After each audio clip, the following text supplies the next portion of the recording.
C'est l'heure de travailler, mon pote. C'est pas seulement pour aujourd'hui, c'est pour l'avenir. Fais le boulot maintenant. Il est temps de rester concentré. Et tu le sais. Ne te laisse pas distraire par ce qui se passe à l'extérieur. Dieu travaille en coulisses, dans ce domaine que tu ne peux pas voir. Les choses ont changé dès que tu as reçu ce en quoi tu croyais réellement. Les bonnes opportunités, les bonnes rencontres, la guérison, l'abondance. Tout commence à s'aligner en ta faveur. On parle de l'injustice, de la difficulté, du fait que personne ne comprend. Et devine quoi? Tout ça c'est vrai. Ce n'est pas équitable. La plupart des gens ne comprennent pas, et ils ne comprendront jamais. Alors pourquoi en parler? Profite de cette occasion pour reconnaître que le chaos dans ta vie te façonne et t'améliore, parce que tu choisis de persévérer quand tout le monde abandonne. Qu'est-ce qu'un homme? La personnalité d'une personne, ses façons d'agir, ses pensées, ses actes, tout ça dépend de son cœur. Car qu'est-ce qu'un homme? Un homme, c'est son cœur.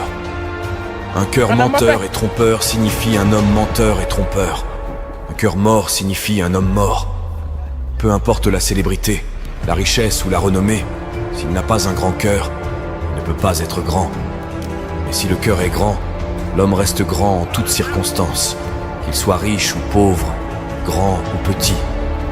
C'est le cœur qui fait la grandeur. Enseigner aux gens comment trouver ce généreux moment présent et se détendre réellement dans l'inconnu, se dissocier de leur corps, de leur environnement et du temps, le futur prévisible et le passé familier, ça les pousse, pour une raison quelconque, à se ressaisir. À mes yeux, cela revient à retirer toute ton attention de cette réalité tridimensionnelle.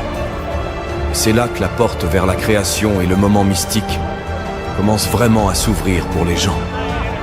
C'est facile d'utiliser ton enfance comme une béquille au lieu de la voir comme un outil. Beaucoup de divorces se produisent. Et les gens disent que leur famille est dysfonctionnelle, utilisant ça comme une excuse. Mais ce n'est pas une excuse valable, parce que la famille de tout le monde est d'une manière ou d'une autre dysfonctionnelle. Élimine chaque béquille, débarrasse-toi de toutes celles-ci, et dis-toi que c'est à toi de jouer. Que vas-tu faire maintenant que tu as lâché tous ces fardeaux? Blâmer les autres est juste un moyen facile de s'en sortir. Dieu dépose des rêves dans ton cœur que tu ne peux pas accomplir seul. Tu n'as peut-être pas l'expérience, l'argent ou les connexions, mais Dieu les a. Tu es à une étape près de voir tes rêves se réaliser. On n'a pas le contrôle. Beaucoup d'entre nous n'ont pas le contrôle. Certains choisissent de rester à terre, mais ce sont ceux qui se relèvent constamment aussi vite qu'ils le peuvent, qui grandissent et qui réussissent dans la vie. Qui contrôle ta vie? Qui prend les décisions dans ta vie chaque jour? Qu'est-ce qui tire les ficelles dans ta vie? Avant de dire toi-même, pense à ça chaque jour quand tu te réveilles. As-tu pris les décisions que tu devais prendre pour progresser? T'en as besoin, sérieusement. Bien sûr, ça va devenir difficile. Bien sûr, plein de choses peuvent perturber ta concentration.